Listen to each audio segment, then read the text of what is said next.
Бул мектептеги 8 балага жаза берүүсүн суранам. Жалпы ушул мыйзам акыйкат түрүндө.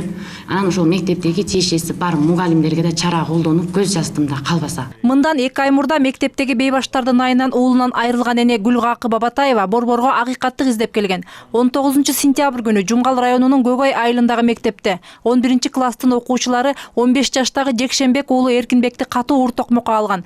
Эси ооп жыгылганда гана жандал бастап балага муздак суу чачып, эсине келтире албай коюшкан.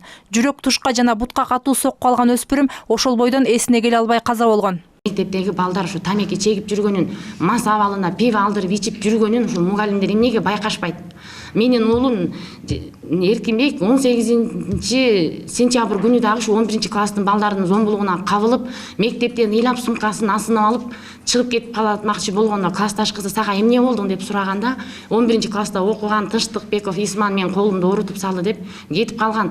Ошондо мугалимдер кайдагер болбосо расписание деген турат, менин балам 3-саатта кетип калатат. Калган 3 саатын эмнеге жоктошпойт? Эркинбектин өмүрү кыйылбаганда мындай көрүнүш канчага чейин уланмак эч ким билбейт. Бул мектепте рекетчилик менен коштолгон зомбулук көптөн бери болуп келгенин 9-класстын окуучулары укук коргоо органдарына берген көрсөтмөлөрүндө айтышкан.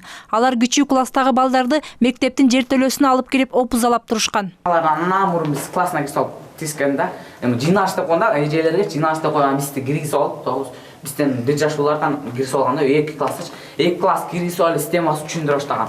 Мындай силерди аябай сабайсыз, беспредел болот. Буга чейин силерди капка сабайсыз дешкен, ага силер аябай көп кеттиңер, силер ушундай беспредел болот. Жума сайын подвалга киргизебиз, ушундай сабайсыз. Жама силер беспредел болобуз. деп ушуну айтканда алдын ала налог токтобойт, налог сала беребиз деген да. Кыргызстандын мектептеринде кенже класстагыларды опузалап акча чогултуу, аларды уртокмокко алуу көрүнүшү күч алган. Чоң муштун балдар окуучулардын ар биринен жумасына 50 сомдон 500 сомго чейин чогултаары айтылып келет. Эгер акча убагында алып келишпесе, алардын карызы өсүп отуруп 2000-3000 сомго чейин жетет экен.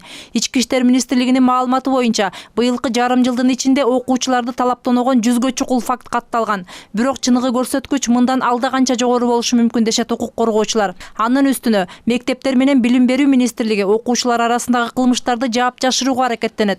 Муну менен алар өспүрүмдөргө карата жасалган зомбулуктун катышуучусу болуп калып жатышат. Ушул рекетчиликти жоюш үчүн ошол мектепте иштегендер өздөрү таза адамдар, таза кадрлар болуш керек эле. Тармакты крышавайт этип, мына өздөрүнүн мыйзам иштерин иштеп аткандар билим берүү министрине чейин кирип келген да. Замдары, жана айыл чарбасын тейлеген, отделдеги иштеген кадрлар, ушулардын баары тең эле барат дагы баары сонун, баары жакшы деп туруп, эмесин заключениясын чыгарып алып кете беришет.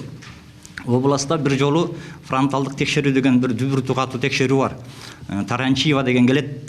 Анын текшерүүсү мына иш чараларды текшерем деп келет дагы, аш чаралар менен жыйынтыкталат. Коомчулукту дүрбөлөңгө салган фактылардын арасында Бишкектеги 38 мектеп гимназия менен Олимпиадалык резервтин республикалык окуу жайдын тарбиялануучуларынын ортосундагы кагылышта окуучулар чөйрөсүндөгү моралдык психикалык абал жакшы эмес экенин айтып турат.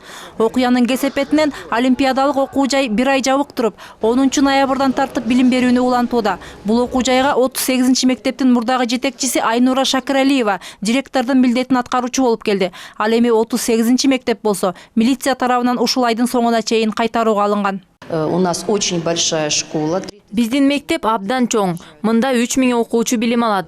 Балдар ар кайсы райондордон келип окушат. Ошондуктан балдардын коопсуздугун камсыз кылуу бир гана олимпиадалык окуу жай менен болгон чатакка байланыштуу эмес. Буга чейин Бишкектин борбордук көчөлөрүн гана кайтарууга алышчу.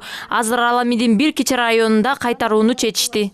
Болору болуп, боёгу кангандан кийин чара көрүү биздин аткаминерлерде адатка айланган. Эгер алдын алуу чаралары көрүлгөндө, кайгылуу окуялардын саны азайып, өспүрүмдөрдүн өмүрүн сактап калууга мүмкүн болмок дешет укук коргоочулар.